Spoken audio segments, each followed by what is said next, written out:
Hello दोस्तों, स्वागत है आप सभी का हमारे यूट्यूब चैनल स्टार क्लासेस में। आज हम हिंदी से फिर एक न्यू वीडियो लेकर आए हैं। तो आज हम अध्याय 9 करने वाले हैं और इस चैप्टर का नाम है आविन्यो, जो कि एक ललित रचना है। ठीक है। अब इनके लेखक परिचय की बात किया जाए तो लेखक परिचय में इनका जो लेखक का नाम है वह है अशोक वाजपेयी। इनका नाम है अशोक वाजपेयी लेखक का। जन्म की बात किया जाए 16 जनवरी 1941 ईस्वी में हुआ था। जन्म स्थान की बात किया जाए दुर्ग मध्य प्रदेश में हुआ है। पिता परमानंद वाजपेयी है और माता जी का नाम निर्मला देवी है। इनके कुछ काव्य रचनाएं हैं। तो काव्य रचनाएं में पहला आता है शहर अब भी संभावना है, एक पतंग अनंत में, तत्पुरुष, कहीं नहीं वहीं, बहुरी अकेला, थोड़ी सी जगह, दुख चिट्ठी रसा है। इनके कुछ आलोचना है। आलोचना में जो है फिलहाल, कुछ पूर्व ग्रह, समय से बाहर, कविता का गल्प और कवि कहा गया है। इनके कुछ संपादित पुस्तक हैं जिनका नाम है तीसरा साक्ष्य, साहित्य विनोद, कला विनोद, कविता का जनपद, मुक्तिबोध। और इनके कुछ पत्रिका भी हैं। जो पत्रिका में पहला नाम आता है संवेद, पहचान, पूर्वग्रह, बहुवचन, कविता एशिया और समास है। इन्हें कुछ सम्मान भी मिला गया था, जो कि पहला सम्मान है साहित्य अकादमी पुरस्कार, फिर है दयावती मोदी कवि शेखर सम्मान, फ्रेंच सरकार का officer of the order of cross 2004 सम्मान। ये सारे के सारे सम्मान क्या हुए, उन्हें दिए गए हैं। तो चलिए प्रश्न उत्तर की ओर बढ़ते हैं। तो हमारा पहला प्रश्न है कि आविन्यो क्या है और वह कहाँ अवस्थित है। उत्तर हो जाएगा आविन्यो एक पुराना शहर है। वह दक्षिण फ्रांस में रोन नदी के तट पर अवस्थित है। दूसरा प्रश्न है हर बरस आविन्यो में कब और कैसा समारोह हुआ करता है। तो हर बरस आविन्यो में गर्मी के मौसम में फ्रांस और यूरोप का अति प्रसिद्ध लोकप्रिय रंग समारोह हुआ करता है, जिसमें देश विदेश के बड़े बड़े कवि, नाटककार और लेखक आमंत्रित होते हैं। चलिए तीसरा प्रश्न है लेखक आविन्यो किस सिलसिले में गए थे, वहां उन्होंने क्या क्या देखा सुना। तो आविन्यो में प्रतिवर्ष आयोजित होने वाला लोकप्रिय रंग समारोह में भाग लेने के लिए लेखक गए थे। उन्होंने देखा संपूर्ण आविन्यो समारोह के आयोजन के समय रंग स्थलीय के रूप में बदला जाता है। रोन नदी के किनारे अवस्थित यह पुराना शहर प्राकृतिक सौंदर्य से संपन्न विशेष स्थापत्य कला के परिपुष्ट है। 4 नंबर प्रश्न है ला शत्रुंज क्या है और वह कहाँ अवस्थित है, आजकल उसका क्या उपयोग होता है। ला शत्रुंज एक इमारत है जो आविन्यो में अवस्थित है, जो कभी पोप की राजधानी थी। आजकल इसका उपयोग कला केंद्र के रूप में होता है। चलिए 5 नंबर प्रश्न है ला शत्रुंज का अंतरंग विवरण अपने शब्दों में प्रस्तुत करते हुए यह स्पष्ट कीजिए कि लेखक ने उसके स्थापत्य को मौन का स्थापत्य क्यों कहा है। ला शत्रुंज में दो दो कमरे का चैम्बर्स बना है, जिसमें 14वीं सदी जैसा फर्नीचर, आधुनिक रसोई घर, स्नान घर एवं आधुनिक संगीत व्यवस्था उपलब्ध है। ला शत्रुंज के प्रत्येक चैम्बर का मुख्य द्वार एक कब्रगाह के चारों ओर बनी गलियारे में है।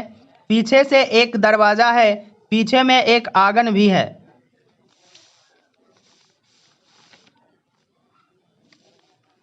6 नंबर प्रश्न है लेखक आविन्यो क्या साथ लेकर गए थे और वहां कितने दिनों तक रहे, लेखक की उपलब्धि क्या रही। लेखक आविन्यो की यात्रा में अपने साथ हिंदी का टाइपराइटर, 3-4 पुस्तकें और संगीत के कुछ टेप्स ले गए।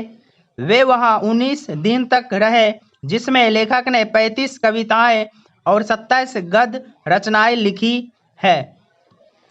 7 नंबर प्रश्न है प्रतीक्षा करते हैं पत्थर शीर्षक कविता में कवि क्यों और कैसे पत्थर को मानवीकरण करता है।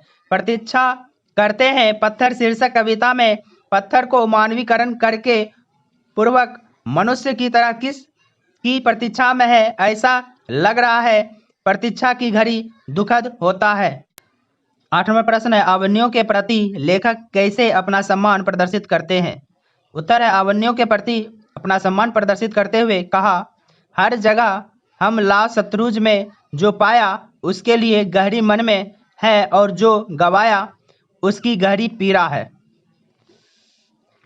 9 नंबर प्रश्न है, मनुष्य जीवन से पत्थर की क्या समानता और विषमता है। समानता की बात किया जाए तो मानव धैर्यवान होता है, तो पत्थर भी धर्म से प्राकृतिक आपदा को सहकर धैर्यवान होने का प्रमाण देता है। विषमता की बात किया जाए तो मनुष्य प्रार्थना में सिर झुकाता है लेकिन पत्थर नहीं।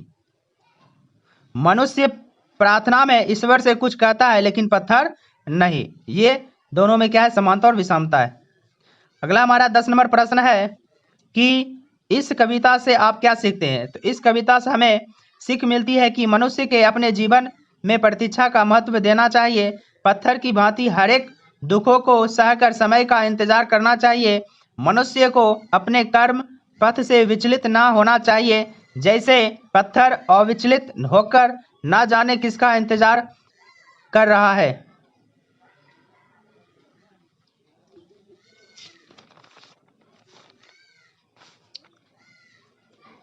क्वेश्चन नंबर 11 है, नदी के तट पर बैठे हुए लेखक को क्या अनुभव होता है। आंसर है, नदी के तट पर बैठे हुए लेखक को अनुभव होता है कि जल स्थिर है और तट ही बह रहा है। नदी के पास होना लेखक को नदी हो जाना जैसा अनुभव हो रहा है। अगला प्रश्न है 12 नंबर, नदी तट पर लेखक को किसकी याद आती है और क्यों। आंसर है, नदी तट पर लेखक को विनोद कुमार शुक्ल की लिखी एक कविता नदी चेहरा लोगों की याद आती है, क्योंकि इस कविता में शुक्ल जी ने नदी को मानवीकरण करते हुए बताया है कि नदी के किनारे पाया हुआ मनुष्य भी नदी के समान हो जाता है। 13 नंबर प्रश्न है, नदी और कविता में लेखक क्या समानता पाता है। उत्तर है, जिस प्रकार नदी सदियों से हमारे साथ रही है उसी प्रकार कविता भी मनुष्य की जीवन संगिनी रही है। नदी प्रभातमयी होती है तो कविता भी कवि के हृदय की प्रभावमयी धारा है। नदियों में जल की कमी नहीं, अन्य जल संसाधन भी नदी के जल में पूर्णता लाती है। उसी प्रकार कवित्व भाव से कविता अपने आप में परिपूर्ण होती है। चलिए लास्ट प्रश्न है, किसके पास तटस्थ रह पाना संभव नहीं हो पाता और क्यों। नदी और कविता के पास तटस्थ रह पाना संभव नहीं हो पाता क्योंकि नदी के तट पर हमें नदी अपने जल से भिगो देती है। उसी प्रकार कविता भी लोगों को आनंदित करती है। नदी यदि अपनी प्रवाह में हमें बहाती है तो कविता के प्रभाव में भी कवि का मन प्रभावित हो जाता है। तो इस वीडियो में आज भर के लिए इतना ही, और इसका जो PDF का लिंक है हम नीचे दिए गए डिस्क्रिप्शन बॉक्स में डाल देंगे, वहाँ से आप लोग डाउनलोड कर सकते हैं। तो हम नेक्स्ट वीडियो में फिर मिलते हैं, तब तक के लिए जय हिंद जय भारत।